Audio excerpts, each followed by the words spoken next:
নমস্কার বন্ধুরা, আমি আবার চলে এসেছি একটা দারুণ একটা ব্লগ নিয়ে। আজ বিশেষ একটা দিন, কারণ আজকের দিনে আমি এই পৃথিবীতে এসেছিলাম মার কোল আলো করে। তাই আজকের দিনটা আমার বিবাহিত জীবনের পর থেকে আমার হাজবেন্ড, তারপরে ছেলে মেয়ে সবাই পালন করে, যতটুকু ওদের সাধ্য যতটুকু পারে করে। আমি তাতেই খুব খুশি, খুব সন্তুষ্ট। আজকের দিনটাও সেভাবে করে পালন করার চেষ্টা করেছে। সারাটা দিন কি করব, কিভাবে কাটাবো সবটাই তোমাদের সঙ্গে তুলে ধরবো। সকালবেলা কি করেছি, দুপুরবেলা কি করেছি, রাতে কোথায় যাচ্ছি, কি খাবো, সবটাই করব। আজ সকালে টিফিনে আমি খাবো রসগোল্লা, জিলেপি, শসা, আম আর তার সঙ্গে চাউমিন, আমার ফেভারিট। এই সকাল থেকেই ব্লগটা শুরু করলাম। সারাদিন কি করব, কিভাবে কাটাবো বাড়ির প্রিয়জনের সঙ্গে, সবটাই তোমাদের সঙ্গে শেয়ার করব। আর জন্মদিনের দুপুরের খাওয়ার মেনুতে আছে ভাত, কাঁচা লঙ্কা, ইলিশ মাছ ভাজা, শসা। এটা হলো ঢেঁড়স আলু দিয়ে ভাজি, ইলিশ মাছের মাথা দিয়ে কচুর শাক, আর ট্যাংরা মাছের সর্ষে বাটা দিয়ে ধনে পাতা দিয়ে ঝাল, আমের চাটনি, রসগোল্লা, আইসক্রিম। আইসক্রিমটা আমার ঘরের তৈরি, আমার চ্যানেলে আপনারা পেয়ে যাবেন, দেখবেন প্লিজ। এবার আমি খাওয়া শুরু করব। খাওয়াটা শুরু করব। প্রথমে আমি খাবো ইলিশ মাছ ভাজা দিয়ে। ইলিশ মাছ ভাজাটা আমার ভীষণ প্রিয়। আমি না আইসক্রিমটা ফ্রিজে রেখে দিই, নাহলে আমি খেতে খেতে আইসক্রিমটা একদম গলে যাবে, টেস্ট লাগবে না। ঠিক আছে,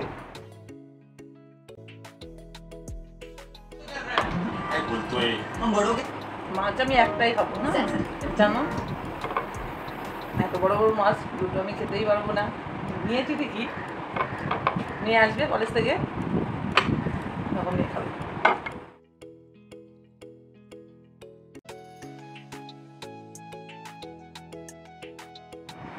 এবার খাবো রসগোল্লা।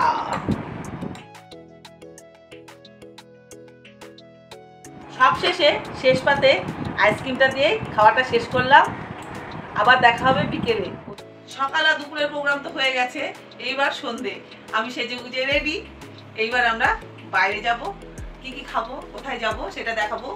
তার আগে দেখাবো আমার প্রিয়জনরা কি কি গিফট আমাকে দিল ভালোবেসে। এই যে মঙ্গলসূত্রটা দেখতে পাচ্ছ, এটা আমি এখন পরবো।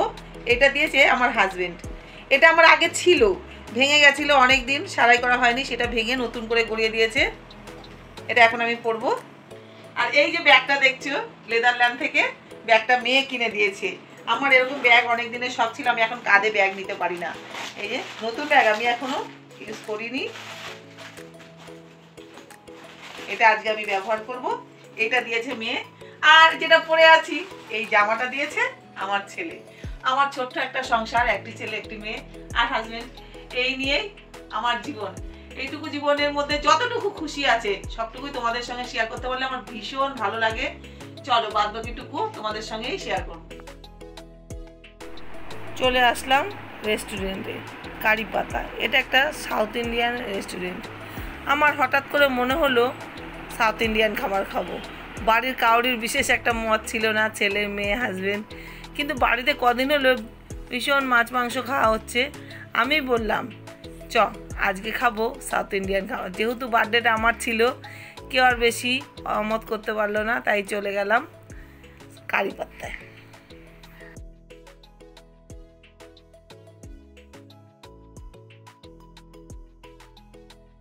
যতক্ষণে ছেলের বাবা মেনুটা ঠিক করতে পারছিল না কি কি খাবো, আমি তোমরা মেনু ঠিক করো, আমি একটু রেস্টুরেন্টে ঘুরে দেখাই।